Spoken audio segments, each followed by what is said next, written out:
Fala rapaziada do canal Super Life Brasil, aqui é o Diego Patrick, e hoje estamos aqui com Super Life na área, o nosso programa de notícias diárias sobre futebol e curiosidades também.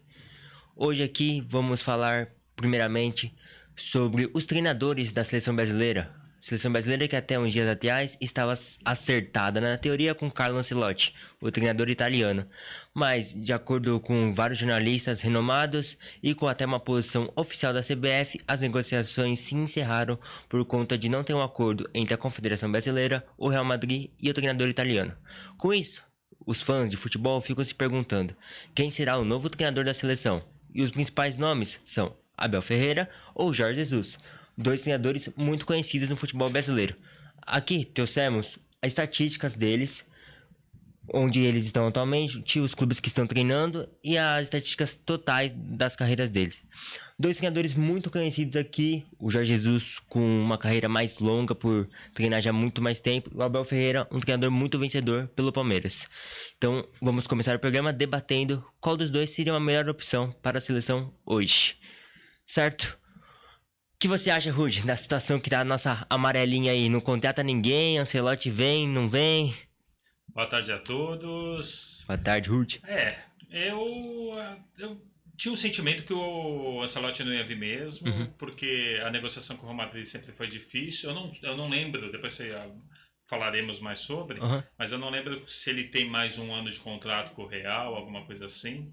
Mas essas duas opções que você separou, eu iria no Jorge Jesus pela experiência, Sim, pelos números. E o Abel eu também iria para tirar ele do Palmeiras. Já tá incomodando já o Abel. Faz tempo. Muito. Mas o Ancelotti, só complementando o Rude, ele tem contrato até o meio do ano com o Real Madrid. Então a seleção poderia esperar até lá.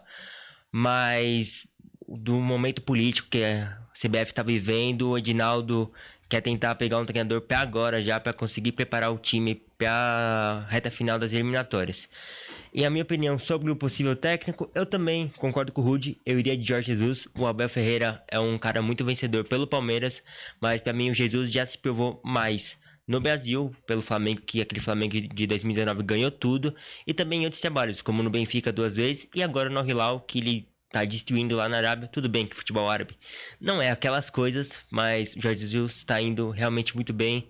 Eu acho que é o nome certo pra seleção, é um cara arrojado, assim, confiante, não tem medo de ninguém na teoria, e eu acho que pode dar muito certo pra Copa do Mundo do ano que vem, que é o principal foco do Brasil. E só complementando, Diego, ele também ele treinou o melhor elenco do país, que foi o Flamengo de 19. Então ele sabe lidar com as estrelas, sabe como é que mexer com a massa mesmo. Não que o Abel não saiba e tudo mais. Mas é diferente. É diferente. Aquele time do Flamengo tinha várias estrelas, Gabigol, Bruno Henrique, Arrascaeta, era um timaço, e o Jorge Jesus soube contornar bem aquela situação. Sim, concordo. E esse é o nosso debate, a gente trouxe aqui os números, dá pra ver que a diferença entre jogos comandados entre Jorge Jesus e o Abel Ferreira é gigantesca, porque não sei se vocês sabem, o Jorge Jesus é treinador desde 1998, ou seja, quase 30 anos treinando muitos clubes. Treinador que tem uma bagagem absurda, então por isso ele seria um ótimo nome.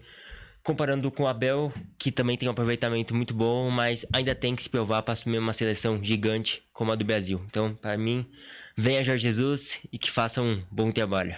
O Abel, a única ressalva que eu faço é que ele não treinou um time europeu de expressão, né? Veio do PAOK, mas eu não vi, por exemplo, o Jorge Jesus, além daquele Flamengo, ele pegou Benfica, pegou vários times grandes assim lá fora, então ele tem mais know-how mesmo. Tem. O Abel hoje, pra mim, vive melhor momento, porque o futebol brasileiro é bem melhor que o árabe, disparado. Mesmo tendo o Cristiano Ronaldo, Benzema, as estrelas lá, mas não chega nem aos pés do futebol brasileiro.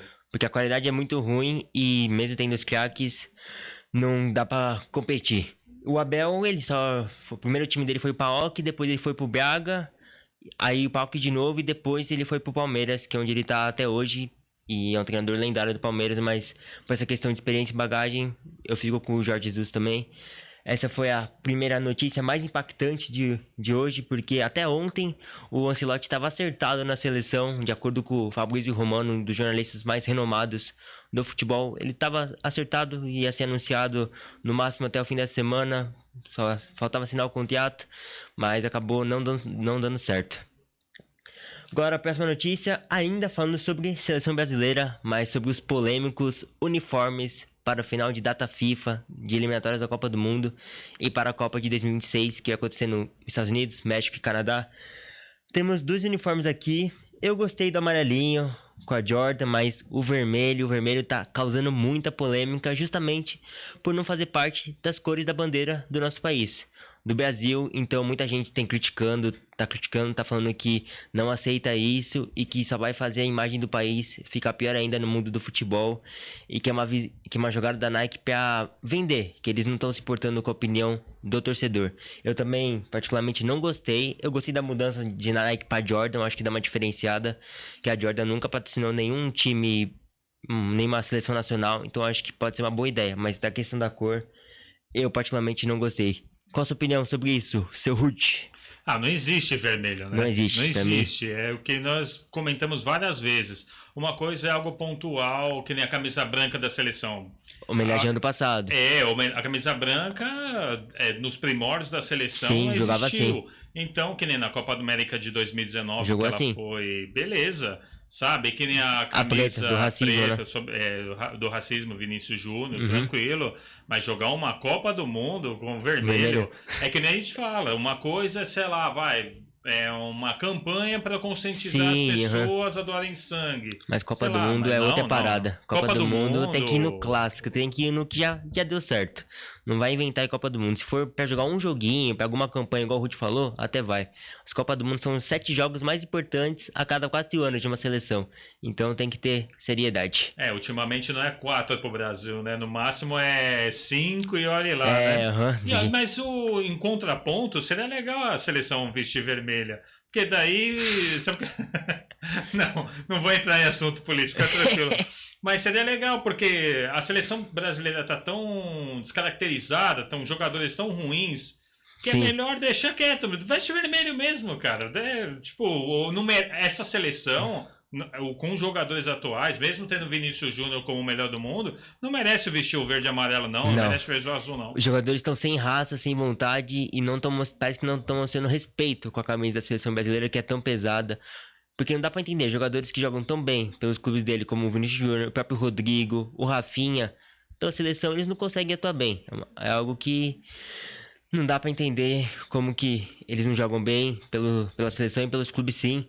Mas voltando pra questão da camisa, pra mim vermelho não dá, tem que... Pô, se for pra fazer uma coisa diferente, faz um verde, uma toda verde, um verde com azul... Que aí tudo bem, deixa o azul que já é a segunda cor e um verde que nunca teve uma camisa 2 com a maioria da cor verde. Eu acho que camisa vermelha não gosto, hein, Rudy?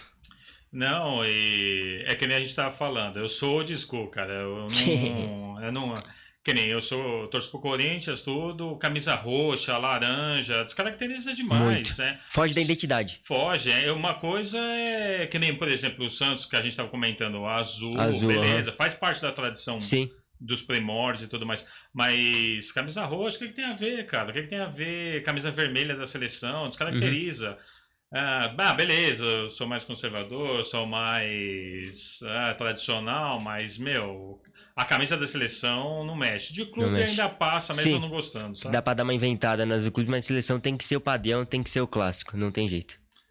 Concordo. Agora vamos para a próxima notícia, ainda falando de seleção, porque esse senhor italiano que está aí na tela, até ontem, era para ser nosso treinador.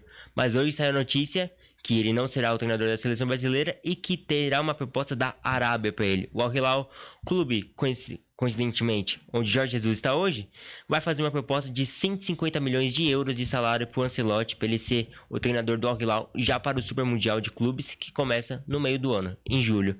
Então seria meio que uma troca. O Jorge Jesus vai para a seleção, onde que o Ancelotti ia, e o Ancelotti vai para o Al Hilal, uma proposta tentadora da Arábia, Que não dá pra recusar, né? Muito dinheiro, né, Rudy? 150 milhões de euros. Eu, se me oferecer 1 milhão, 1 milhãozinho, eu já vou lá pra Arábia de malicuia. Se me oferecer o meu salário aqui, eu já vou lá pra Arábia, pô. Sabe que...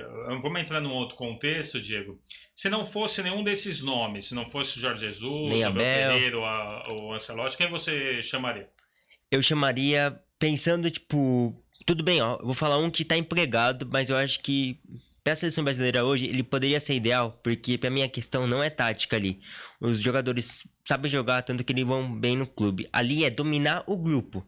Porque tem muito cara estrela lá, muito boleiro. Então para mim a solução seria o Renato Gaúcho, que tá no Fluminense. Porque cara mais boleiro que ele, não tem. Ele sabe dominar a estrela, ele saberia lidar com o Neymar, com o Vini Júnior, com o Rodrigo, com todo mundo. Então para mim ele poderia ser o nome ideal. E vendo o mercado nacional, eu não enxergo outro nome bom assim como ele. Eu acho que seria o Renato, Rudy. Eu pensaria em dois nomes, assim, saindo da tradição do futebol brasileiro. Se fosse aqui do Brasil, todo mundo vai me achar meio louco, mas eu chamaria o Tite de volta.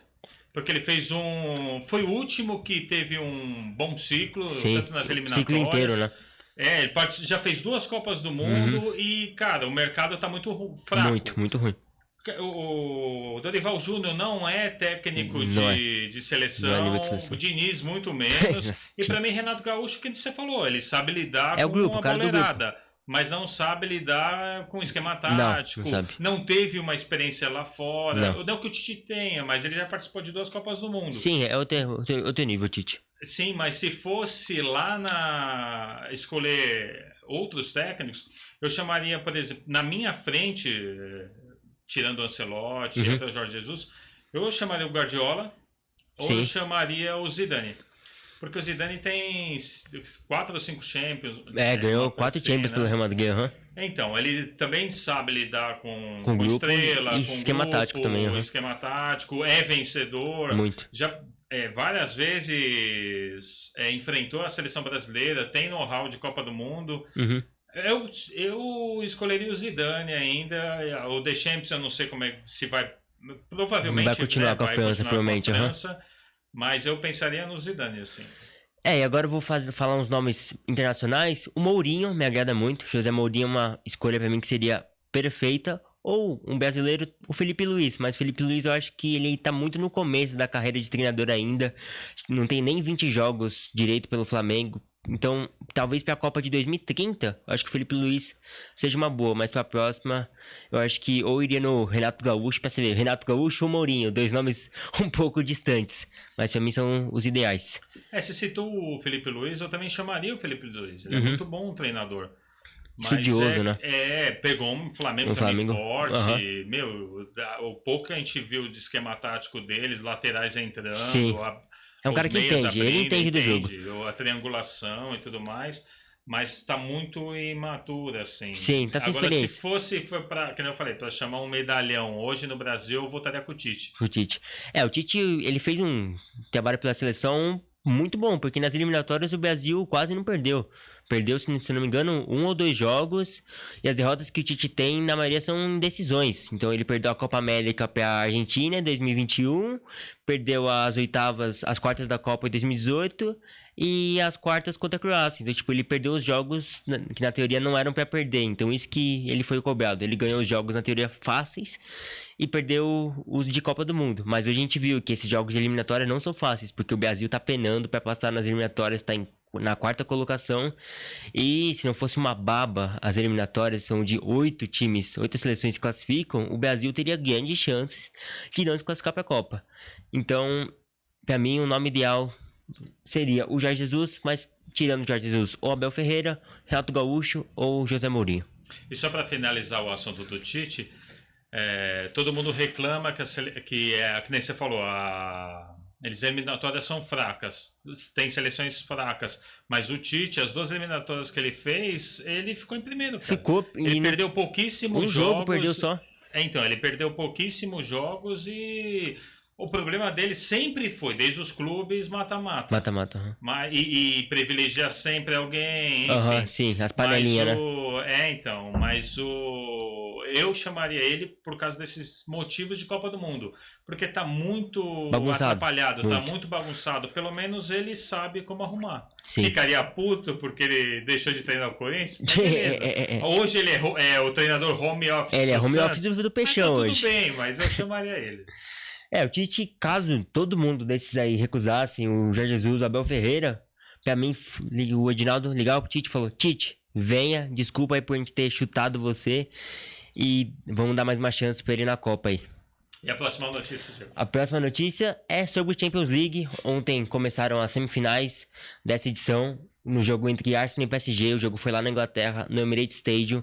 Muita gente via um confronto muito equilibrado. O Arsenal favorito por jogar em casa, na Inglaterra, mas acabou acontecendo uma surpresa, entre aspas, porque o time do PSG também é muito forte, essa geração francesa, um time todo francês, comandado pelo Luiz Henrique, surpreendeu e ganhou de 1-0 lá na Inglaterra, com gol do possível melhor do mundo, junto com Rafinha, Ousmane Dembélé, ele que tá jogando muito, mais de 30 gols já na temporada, e se o PSG ganhar Champions, ele é um grande favorito para ganhar a bola de ouro. Quem diria, hein, Rudy? Ousmane Dembélé, bola de ouro. Pra quem já foi chutado pelo Barcelona. Chutado pelo Barcelona. E seria uma final interessante. Eu queria ver ele fazendo gol no Barcelona. Já pensou? Seria engraçado. Saiu chutado de lá. O Dembélé não era nem um pouco respeitado. O pessoal lá falava que ele só queria jogar videogame, não queria treinar. Então, ele foi vendido porque entenderam que deram chances pra ele e ele não aproveitou. Pô, você fala essa questão de jogar videogame, não querer treinar, fazer nada, eu sou Dembélé. Também, só falta o salário do Dembélé e jogar no PSG pra mim, de resto tô igual. E hoje temos o outro confronto da semifinal, que pra mim é o melhor jogo da semifinal, que é o Barcelona e Inter de Milão, porque são duas equipes muito fortes, tanto da defesa ao ataque. O time da Inter de Milão vem meio mal no campeonato italiano, perdeu a liderança que estava bem consolidada, mas pelo primeiro jogo ser na Espanha, eu dou o favoritismo pro Barcelona, que tá muito bem, já tá em primeiro na La Liga, ganhou as duas Copas da Espanha, massacrou o Real Madrid em todos os confrontos da temporada e tem um ataque, pra mim, que é o melhor ataque do mundo, que é o Yamal, o Rafinha e o Lewandowski. Pra mim, esse jogo hoje, em 2-0 o Barcelona, com tranquilidade. Pra você, Rudy. O Barcelona pra mim é favorito, né? A Inter, a Inter é a escola do futebol italiano dos anos 80 e 90. Fez 1-0, não consegue passar. Agora, se tomar o primeiro, toma o segundo, toma o terceiro. Desestabiliza, né? Exatamente. E voltando só um pouquinho ao Arsenal e ao Paris, cara, o Arsenal mostra muito o que está acontecendo com o Real Madrid. Voltando à seleção, o Real Madrid não tem time para perder no Arsenal. O Arsenal não tinha time para ganhar do Real Madrid. Não tinha, deram a sorte, ali, né? Então, ali você via o quanto que o Ancelotti tava pensando em outras coisas, sabe? Ou até possivelmente a seleção brasileira que a galera tava descartando. Mas isso deixa claro que atualmente ele não é o melhor treinador do mundo, né? Do mundo para a seleção. Concordo. E o Arsenal sempre foi ramelão. Sempre pipocou. Perdeu a final da Champions pro Barcelona com o gol do Belletti. Então, não dá. O time que tinha Eto'o, Ronaldinho Gaúcho, toma gol do Belletti não dá. E o Arsenal tinha um bom time com Henry, Bergkamp. Então, sempre foi meio pipoqueiro esse Arsenal aí. E o Barcelona favorito pra hoje, pra mim, concordo com o Rudy, final PSG e Barcelona, uma baita final. Com Dembélé talvez fazendo lei do ex, e é a final que vai decidir quem será o melhor do mundo, né, Rudy? Ou o Dembélé ou o Rafinha, que pra mim tá entre esses dois, pelos números e pelos títulos que eles possivelmente vão conquistar nessa temporada. Mas você acha que o Rachinho, ó. Eu ia misturar Dembélé com o Rafinha, né? Mas pra mim, hoje, o melhor do mundo é o Dembélé. Dembélé, né? Porque ele vai... Eu não lembro qual é o restante do ataque do PSG. Você tem... Sim, é o Dembélé. O time do PSG é engraçado porque tem muita gente chamando de PSG low profile, porque são jogadores que ninguém conhece, na teoria. Tipo, tem o Dembélé de conhecido, talvez um Hakimi, o Donnarumma, o Marquinhos, mas do ataque ninguém conhece. O Dembélé tá jogando de 9, de atacante, centroavante.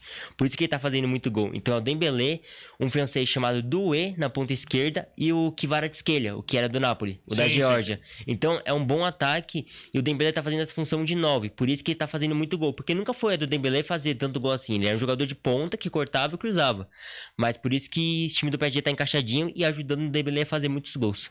Então, é essa questão. O Dembélé eu não lembro quem tá no ataque, então ele tá meio que levando o time nas costas. O Rafinha tem que nem você citou, tem o Lewandowski, tem o Yamal, o meio de campo do Barcelona, Gavi, De Jong. Não. Então, o PSG ganhou o Campeonato Francês, não vai ser invicto porque perdeu na segunda-feira, se não me engano. Perdeu, E, cara, pra mim o Dembélé é o melhor hoje entre os dois, o Dembélé.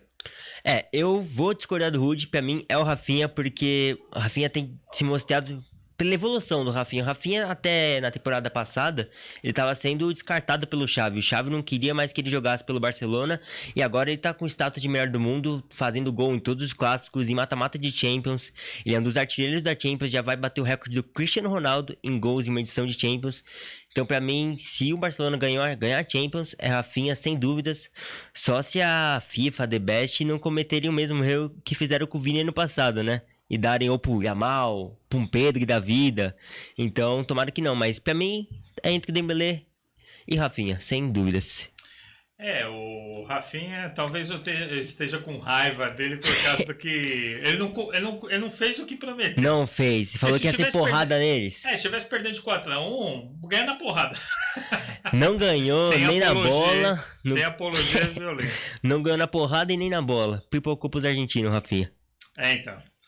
Agora a próxima, Copa do Brasil. Ontem se iniciou a terceira fase da Copa do Brasil, que é uma fase antes das oitavas de final, com muitos times ainda na competição, muitos times de pequena expressão. E aí que a gente vê se vai ter alguma zebra ou não. Ontem tivemos alguns confrontos, como o São Paulo contra o Náutico, o Maringá contra o Atlético Paranaense, Fluminense, Aparecidense. Todos os grandes ganharam sem sustos, mas com placares pequenos. O São Paulo ganhou de 2-1 do Náutico, o Fluminense ganhou de 1-0. O Inter também ganhou de 1-0 com um gol nos últimos lances do segundo tempo. Tudo bem que tiveram 3... Perdeu um pênalti, né? Perdeu o pênalti e tiveram 3 gols anulados. Ontem o VAR tava querendo achar pelo em ovo pro Inter. Mas pro Atlético Mineiro não achou, né? Pro Atlético Mineiro não. O Atlético Mineiro teve um lance bizarro, um pênalti que não deram, que puxou o jogador do Maringá e o juiz não deu, falou que foi contato de jogo, Rudy. Foi camisa na mão. Camisa na mão, quase que levou a camisa do cara embora. Só faltou pedir o autógrafo. E hoje e amanhã, no feriado, quinta-feira, teremos os restantes dos jogos, onde Ceará, Palmeiras vão jogar, o Santos vai jogar, o Corinthians. O Corinthians joga hoje contra o Novo Horizontino. Qual que é a sua perspectiva pro jogo, Rudy? Confiante? Estreia do Dorival, né? Eu esperava que ele mexesse no time. Pelo jeito não. O Depay não vai jogar porque tá lesionado. Muita festa com o Rariel. Então. Outro assunto para outro comentário. Se eu tivesse na pele do Dorival, fecharia aquele meio de campo, Carrillo na frente dos dois atacantes ali, tirava o Bidon, colocava o Santana, Raniel e Santana, né? Raniel e Santana, e liberava o Angelelli, Mateuzinho? E o Mateuzinho para atacar e fechava aquele meio. Porque o problema do Corinthians é o meio campo. Sim. Quem ganha o meio campo, ganhou. Porque é um time que não volta para marcar. Sim, é um time que não volta para marcar. Um time que acaba sobrando na defesa. Eu não vejo a defesa como culpada, tirando o Félix Torres. Félix Torres, o rei do cartão vermelho. Então. Porque é aquilo que a gente estava comentando. Não é... Os caras não desaprendem a jogar bola. Não, difícil. O André Ramalho, ano passado foi excelente. Esse ano o cara meio que sumiu. São fases, do né? nada. Futebol fase. Então, qual que foi a diferença? Era o cara do meio campo. Era um time mais pegado, sabe? E quando o Garro voltar, tem que colocar ele e o Carrillo para armar o jogo e os dois volantes. Quando tem que povoar o meio. Tinha que ser o Raniel e o Martinez e o Carrillo e o Garro mais pra frente, aí joga os atacantes também. Eu citei o Santana porque ele não é tão atabalhoado que nem o Martinez. Eu prefiro o Santana como cão de guarda ali. Santana sabe jogar mais. Porque o Martinez, ele é meio... xarope. Bate pra caramba. Nossa. Então, e do nada pode amarelar, fazer um pênalti que nem fez contra o Fluminense. Então, hoje eu colocaria o Martinez no segundo tempo, se alguém amarelar, ou até no lugar do próprio Ranieri quando cansar. Sabe? Ele é bom pra dar um gás, né, no segundo tempo, pra ajudar o time. E ele ataca melhor que os dois, sabe? Sim, Então, por isso que eu falei, Santana e Ranieri para fechar o meio ali. Garro e Carrillo. Exato, e se precisar no segundo tempo, aí tira um volante, coloca o Martins, que ele ajuda no ataque. Boa. Esses são os confrontos. Eu acredito que não terá nenhuma zebra. Os times dessa terceira fase estão bem ruinzinhos. Talvez o jogo do São Paulo, que o São Paulo jogou em casa a primeira partida, 2-1, só do Náutico. O Náutico que não é um time tão ruim, mas tá na Série C, né? Então, obrigação do São Paulo passar. Eu sou santista, vou dar meu palpite aqui pro jogo do Santos. Quinta-feira, Santos CRB. Santos tem que fazer, é a obrigação dele ganhar. Pra mim, 2-0 já tá excelente. Já dá pra ir pra Alagoas, jogo de volta, sem sofrimentos nenhum. E é isso. Você acha que vai ter alguma zebra, Rudy, nesses confrontos aí? Lembrando que o CRB é um dos primeiros da Série B, né? O primeiro da Série B. É o primeiro da Série B e é um dos carrascos do Santos. Ano passado, quando o Santos e a CRB se enfrentaram... Mas ultimamente quem não é carrasco? Quem não é carrasco, né? Santos não é parâmetro e mais. Santos tá apanhando de todo mundo. Mas o CRB e o Santos, quando se enfrentaram pela competição da Série B, CRB e Série B, né? Ano passado, o Santos não ganhou do CRB, tanto lá em Alagoas, empatou com gol de bicicleta do Anselmo Ramon, e no último jogo, que foi o do título, que o Santos levantou a taça, tomando 2-0 pro CRB em casa, com o Carille saindo vaiado. Então o Santos não ganha do CRB, já tem um bom tempinho, tudo bem que eles se enfrentaram um pouco, mas esse jogo de quinta-feira será pro Santos se provar e quebrar esse tabu contra o CRB. E falando em treinador, Diego, você acha que o Vojvoda já acabou o gás? Você acha que ele tem que mudar de... Eu também acho. O ciclo dele, pra mim, já foi... Ele fez um excelente trabalho no Fortaleza, levou pra Libertadores, coisa que nunca tinha acontecido. E conseguiu até chegar em oitavas de final, em fase mata-mata, mas eu acho que já encerrou o ciclo e seria bom até pro Vojvoda, pra um clube maior que o Fortaleza. Com todo respeito, o Fortaleza tem uma boa torcida. E também esse elenco do Fortaleza tá muito velho. Eu achei eles não reformularam, tá com o Pikachu ainda, com o Tinga. Jogadores que não dão mais. O João Ricardo. Então, pra mim seria bom pro Vojvoda ou vir pro Santos, pro Corinthians não, porque agora tá com o Dorival, mas pra algum time do eixo dos 12 grandes. Acho que seria uma boa pra ele, pra mim já acabou o gás. Pra mim a surpresa que pode ter, mas se apertar muito ali, o Ceará e Palmeiras, porque o Ceará tá embalado e o Palmeiras pode estar cansado, sabe? Sim. Perdeu do Bahia, isso pode estabilizar um pouco, mas pra mim no confronto geral da Palmeiras, e só uma coisinha, os São Paulinos estão se gabando porque ganharam no time da terceira divisão da Série C, e que eles estão há 10 jogos sem ganhar. Lembrando que são 6 empates. 6 empates. 10 jogos ganhando, mas 6 empates. É meio mentiroso. Se for indo por aí... Se fosse corintiano, santista falando, já estaria... Estão se achando, estão ganhando de ninguém. São Paulino é engraçado. É tudo soberba. E outra coisa também, o Luciano só joga a Copa do Brasil, né? Só a Copa do Brasil. No Brasileiro, banco. No Paulistão, banco. Copa do Brasil, ele aparece de vez em quando, contra os times mais fracos. Ele fez gol ontem contra o Náutico. O São Paulo tá com uma vantagem pequena, uma vantagem perigosa pro jogo de volta lá nos Aflitos, o estádio do Náutico. Mas esse confronto do Palmeiras, dos times grandes, pegou o adversário mais difícil, porque é o único que tá na Série A também, né? São os únicos 2 times de Série A se enfrentando nessa terceira fase. E o Ceará vem embalado. O atacante preferido do Rudy, o Pedro Raul, tá fazendo muito gol. Então é um confronto que pode ser difícil. Se o Palmeiras não conseguir um empatezinho hoje lá no Ceará, pode se complicar na volta. Você citou do Pedro Raul, eu vou lembrar uma coisa. Uma teimosia do Ramon, que na época eu falei assim, isso não vai dar certo. Por quê? Porque no jogo contra o Barcelona de Guayaquil, na volta, já não tínhamos, o Corinthians já não tinha o Pedro Raul, e cortou dos relacionados o espanhol lá, o Héctor Hernandes. O Héctor Bonilha. E, cara, sabia que no final do jogo, aquele aperto e tudo mais, ia ter bola aérea. Sim. E não tinha nenhum dos 2 maiores de estatura do time. Sim. Então, ali, quando eu não vi o Pedro Raul, por mais que seja grosso, na minha opinião, um jogador de time pequeno, muito. Ele faria a diferença naquele dia. E o Héctor Hernandes também. Então, para quem gosta do Ramon Dias, é mais um peso a colocar na prateleira, sabe? Sim. Não, Pedro Raul é o que o Rudy falou, jogador de time médio e pequeno. Ele foi meio que revelado pro futebol brasileiro pelo Goiás, quando ele foi o artilheiro do Brasileirão, jogando muito. Aí foi pro Vasco, que é um time grande, mas não gigante, não conseguiu jogar bem, perdeu pênalti, perdeu gol sem goleiro, então é um jogador que nesses times que não tem tanta pressão, que a pressão dos times é brigar para não cair, ele consegue bem, porque o time joga para ele, mas um time que é um pouco mais organizadinho, ele não se encaixa. O Vasco que você citou, pra mim, ele é um gigante adormecido, sabe? Já foi, né, mas... Ele não está hoje entre os gigantes, mas eu gosto muito da história do Vasco. Sim, Tenho não. muito respeito do Vasco. Eu também. Não que você não tenha, não tô eu também.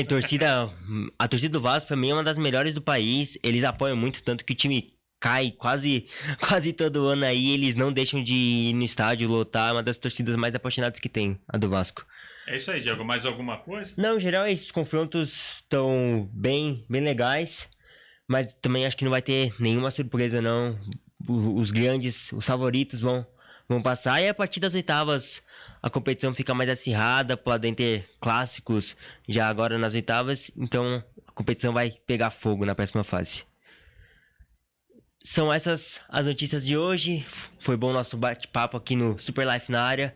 Obrigado por terem assistido. E fiquem ligados nos próximos vídeos. Se inscrevam no canal.